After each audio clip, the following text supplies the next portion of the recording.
बच्चों class 8 mathematics 3.3 जिसमें क्या लिखा है, बताइए कथन सत्य है या असत्य है। ठीक, क्या रहा है क्वेश्चन नंबर ए, जिसमें कह रहा है कि सत्य असत्य और सत्य और असत्य दोनों बताना है, तो कौन सा सत्य और कौन असत्य है। तो लिख रहा है कि सभी वर्ग आयत होते हैं, जो कि नहीं होते हैं। क्यों? क्योंकि सभी जो आयत हैं, आयत क्या बनाता है, एक 90 अंश का कोण बनाता है, जबकि वर्ग भी 90 अंश का कोण बनाता है। लेकिन इनकी जो भुजाएं होती हैं भी, देखो वर्ग में होती हैं सभी चारों भुजाएं बराबर, पर आयत में होती हैं आमने सामने की भुजाएं बराबर, इसलिए ये क्या होगा, असत्य होगा। नेक्स्ट बी नंबर, सभी समचतुर्भुज समांतर चतुर्भुज होता है। समचतुर्भुज मतलब कि किस प्रकार का चतुर्भुज होगा, जैसे समचतुर्भुज होता है इस प्रकार का, ठीक, और इसी प्रकार का तुम्हारा क्या होगा, समांतर चतुर्भुज होगा। दोनों सेम है तो जो कि क्या बनाया जाएगा, सत्य आ जाएगा। ओके, इसके बाद नेक्स्ट फिर कह रहा है सभी वर्ग, ये वर्ग लिखा है, सभी वर्ग समचतुर्भुज और आयत भी होते हैं, तो ये बात सत्य है। क्यों? क्योंकि समचतुर्भुज तो होता ही है, ठीक, क्योंकि उसमें आमने सामने की भुजाएं बराबर होती हैं। एक वर्ग में जो कि चारों भुजाएं बराबर होती हैं, और आयत में दो भुजाएं बराबर होती हैं, जो कि क्या आ जाएगा, ये दो समान है, ये नहीं है, लेकिन सभी का है, तो ये सभी सत्य आ जाएगा। ठीक है, नेक्स्ट, सभी वर्ग समांतर चतुर्भुज नहीं होते हैं, तो ये बात इसने सही कही है। नहीं, जैसे सभी वर्ग, जैसे वर्ग लिया तो चारों भुजाएं समान है, और समांतर चतुर्भुज नहीं है। समांतर चतुर्भुज मतलब कि ये चतुर्भुज नहीं है वर्ग चतुर्भुज के रूप में आता है, तो ये क्या है, गलत बात कह रहे हैं, तो असत्य है। ठीक, नेक्स्ट, पतंग एक समचतुर्भुज होती है, तो पतंग कौन सी होती है, समचतुर्भुज नहीं होती है, क्योंकि समचतुर्भुज बनता है इस प्रकार से, और पतंग बनती है जिसके दो खूंट होते हैं बराबर, और तीसरा थोड़ा झुका हुआ होता है, मतलब कि दो बराबर होते हैं और दो आमने सामने की भुजाएं बराबर होती हैं, पर जो कोण दो बनते हैं सही। ठीक, तो चलते हैं आगे, तो ये क्या हो जाएगा, असत्य। नेक्स्ट कह रहा है सभी समचतुर्भुज पतंग होते हैं, तो ये बात तो सत्य हो जाएगी, क्योंकि इसका उल्टा ही कहा उसने, तो ये सत्य हो जाएगा। आगे कह रहा है सभी समांतर चतुर्भुज समलंब होते हैं, तो ये बात भी सत्य है। ठीक, नेक्स्ट, सभी वर्ग समलंब होते हैं, तो ये भी सत्य है। इसके बाद कह रहा है कि क्वेश्चन नंबर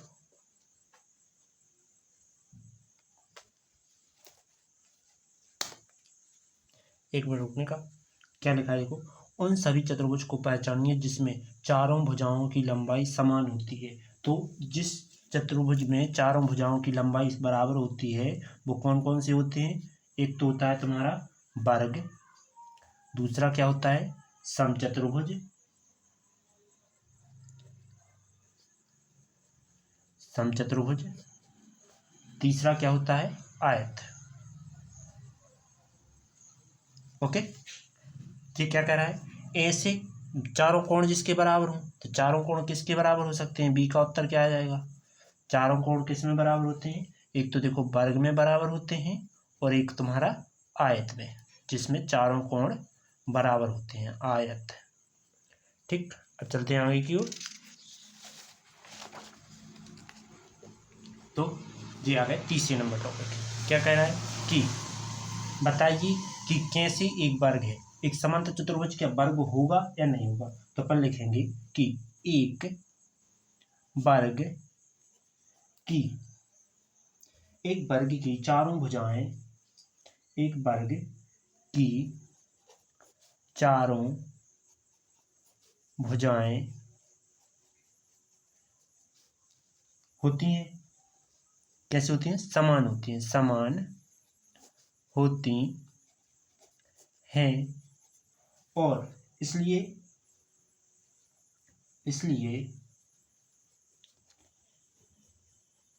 यह क्या होगा, यह एक चतुर्भुज है, यह है एक चतुर्भुज है। मतलब कि चतुर्भुज कैसा होता है, चार भुजाओं वाला होता है। ठीक, तो ये वर्ग भी है और ये चतुर्भुज भी है, तो ये कह रहा है कि समांतर चतुर्भुज होगा, तो एक वर्ग समांतर चतुर्भुज होगा, तो क्या लिखेंगे, एक वर्ग की सम्मुख भुजाएं कैसी होती हैं, बराबर होती हैं, एक वर्ग की सम्मुख भुजाएं बराबर होती हैं। इसलिए यह क्या है? समांतर चतुर्भुज है। इसलिए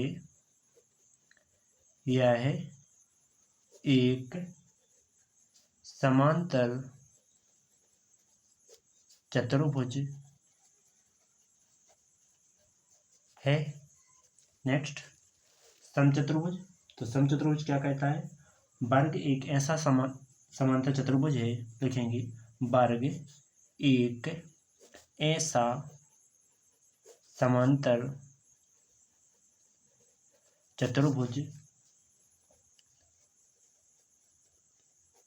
है जिसकी चारों भुजाएं की लंबाई क्या होती है? समान होती है।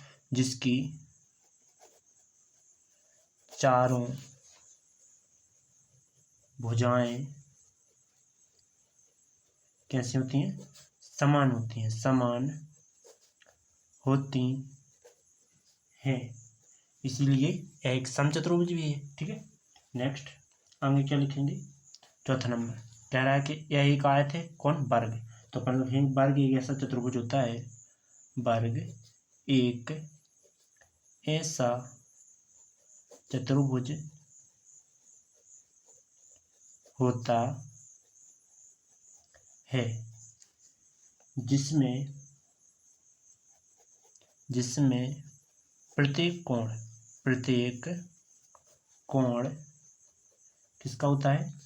90 या समकोण होता है। समकोण होता है। इसलिए यह क्या है? इसलिए प्रत्येक वर्ग क्या होता है? एक आयत होता है। एक, इसलिए यह एक आयत है। ओके। नेक्स्ट, आगे फिर क्या कह रहा है कि चौथे नंबर में कह रहा है कि एक एक चतुर्भुज का नाम बताइए जिनके विकर्ण क्या होते हैं? एक दूसरे पर समद्विभाजित करते हो। तो उत्तर में लिखेंगे कि समांतर चतुर्भुज। दूसरा क्या हो सकता है? दूसरा एक समचतुर्भुज होता है। समचतुर्भुज। ठीक। और कौन सा हो सकता है? वर्ग हो सकता है। ठीक। और क्या हो सकता है? आयत हो सकता है, जिनके विकर्ण एक दूसरे पर क्या होते हैं? समद्विभाजित होते हैं। ठीक है। दूसरा नंबर, एक दूसरे पर क्या हो? लंब समद्विभाजक हो। तो वे कौन से हो सकते हैं? उत्तर वो हो सकता है तुम्हारा कि समचतुर्भुज या वर्ग। ठीक। जो बराबर हो, मतलब चारों भुजाएं बराबर हो, तो वो क्या हो सकता है? वर्ग हो सकता है या आयत हो सकता है। यही तुम्हारा आंसर। ओके। चलते हैं अब नेक्स्ट वीडियो की ओर।